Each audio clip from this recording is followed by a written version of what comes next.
ناظرین، میں ہوں شیخ صابر. آپ دیکھ رہے ہیں نئی صبح چینل. نئی صبح چینل میں آپ کا استقبال ہے. ایک واقعہ سماعت فرمائیے. ایک یہودی کسی مسلمان کا پڑوسی تھا. اس یہودی کے ساتھ اس کا مسلمان پڑوسی بہت اچھا سلوک کرتا تھا. اس مسلمان کی عادت تھی کہ وہ ہر تھوڑی دیر بعد یہ جملہ کہتا تھا: حضرت محمد صلی اللہ علیہ وسلم پر درود شریف بھیجنے سے ہر دعا قبول ہوتی ہے اور ہر حاجت اور مراد پوری ہوتی ہے.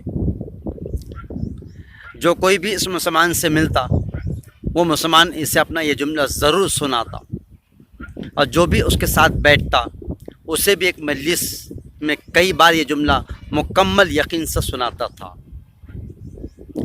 کہ حضرت محمد صلی اللہ علیہ وسلم پر درود شریف بھیجنے سے ہر دعا قبول ہوتی ہے اور ہر حاجت اور مراد پوری ہوتی ہے.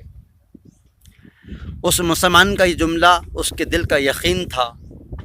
اس نے ایک سازش تیار کی تاکہ اس مسلمان کو ذلیل اور رسوا کیا جائے اور درود شریف کی تاثیر اور اس پر یقین کو کمزور کیا جائے اور اس سے یہ جملہ کہنے کی عادت چھڑوائی جائے. یہودی نے ایک سونار سے سونے کی ایک انگوٹھی بنوائی اور اسے تاکید کی کہ ایسی انگوٹھی بنائیں کہ اس جیسی انگوٹھی پہلے کسی نے کسی کے لیے نہ بنائی ہو. سونار نے انگوٹھی بنا دی. وہ یہودی انگوٹھی لے کر مسلمان کے پاس آیا. حال احوال کے بعد مسلمان نے اپنا وہی جملہ، اپنی وہی دعوت دہرائی کہ حضرت محمد صلی اللہ علیہ وسلم پر درود شریف بھیجنے سے ہر دعا قبول ہوتی ہے اور ہر حاجت اور مراد پوری ہوتی ہے. یہودی نے دل میں کہا کہ اب بہت ہو گئی، بہت جلدی یہ جملہ تم بھول جاؤ گے. کچھ دیر بعد چیت کے بعد یہودی نے کہا: میں سفر پر جا رہا ہوں، میری ایک قیمتی انگوٹھی ہے، وہ آپ کے پاس امانت رکھ کر جانا چاہتا ہوں، واپسی پر آپ سے لے لوں گا. مسلمان نے کہا: کوئی مسئلہ نہیں، آپ بے فکر ہو کر انگوٹھی میرے پاس چھوڑ جائے. یہودی نے وہ انگوٹھی مسلمان کے حوالے کی اور اندازہ لگا لیا کہ مسلمان نے وہ انگوٹھی کہاں رکھی ہے. رات کو وہ چھپ کر اسی مسلمان کے گھر کودا اور بالآخر انگوٹھی تلاش کر لی اور اپنے ساتھ لے گیا. اگلے دن وہ سمندر پر گیا اور ایک کشتی پر بیٹھ کر سمندر کی گہری جگہ پہنچا اور وہاں انگوٹھی پھینک دی اور پھر اپنے سفر پر روانہ ہو گیا.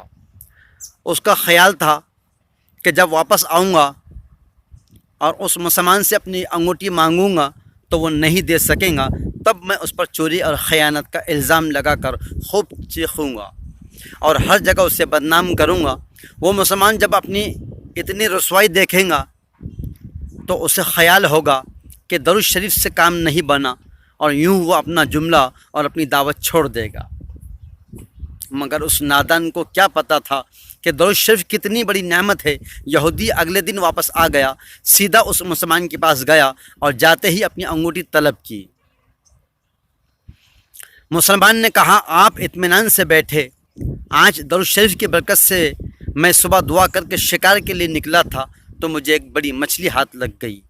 آپ سفر سے واپس آئے ہیں، وہ مچھلی کھا کر جائے. پھر اس مسلمان نے اپنی بیوی کو مچھلی صاف کرنے اور پکانے پر لگا دیا. اچانک اس کی بیوی نے زور سے چیخی اور اسے بلایا. وہ بھاگ کر گیا تو بیوی نے بتایا کہ مچھلی کے پیٹ سے سونے کی انگوٹھی نکلی ہے اور یہ بالکل ویسی ہی ہے جیسی ہم نے اس یہودی پڑوسی کی انگوٹھی امانت رکھی تھی. وہ مسلمان جلدی سے اس جگہ گیا جہاں اس نے یہودی کی انگوٹھی رکھی تھی. وہ مچھلی کے پیٹ والی انگوٹھی یہودی کے پاس لے آیا اور آتے ہی کہا: حضرت محمد صلی اللہ علیہ وسلم پر درود شریف بھیجنے سے ہر دعا قبول ہوتی ہے، ہر حاجت پوری ہوتی ہے. پھر اس نے انگوٹھی یہودی کے ہاتھ پر رکھ دی. یہودی کی آنکھیں حیرت سے باہر، رنگ کالا پیلا اور ہونٹ کانپنے لگے. اس نے کہا: یہ انگوٹھی کہاں سے ملی؟ مسلمان نے کہا: جہاں ہم نے رکھی تھی وہاں ابھی دیکھی، وہاں تو نہیں ملی، مگر جو مچھلی آج شکار کی اس کے پیٹ سے مل گئی. معاملہ مجھے بھی سمجھ نہیں رہا، مگر الحمدللہ آپ کی امانت آپ کے پاس پہنچی اور اللہ تعالیٰ نے مجھے پریشانی سے بچا لیا۔ بے شک حضرت محمد صلی اللہ علیہ وسلم پر درود بھیجنے سے ہر دعا قبول ہوتی ہے، ہر مراد پوری ہوتی ہے۔ یہودی تھوڑی دیر کانپتا رہا، پھر بلک بلک کر رونے لگا۔ مسلمان اسے حیرانی سے دیکھ رہا تھا۔ یہودی نے کہا مجھے غسل کی جگہ دے دے۔ غسل کر کے آیا اور فوراً کلمہ طیبہ اور کلمہ شہادت پڑھنے لگا، اشہد ان لا الہ الا اللہ وحدہ لا شریک لہ واشہد ان محمدا عبدہ ورسولہ۔ اس کا مسلمان دوست بھی اور مسلمان اسے کلمہ پڑھا رہا تھا اور یہودی یہ عظیم کلمہ پڑھ رہا تھا۔ جب اس کی حالت سنبھلی تو مسلمان نے اس سے وجہ پوچھی، تب اس نومسلم نے سارا قصہ سنا دیا۔ مسلمان کے آنسو بہنے لگے اور وہ بے ساختہ کہنے لگا، حضرت محمد صلی اللہ علیہ وسلم پر درود شریف بھیجنے سے ہر دعا قبول ہوتی ہے اور ہر حاجت و مراد پوری ہوتی ہے۔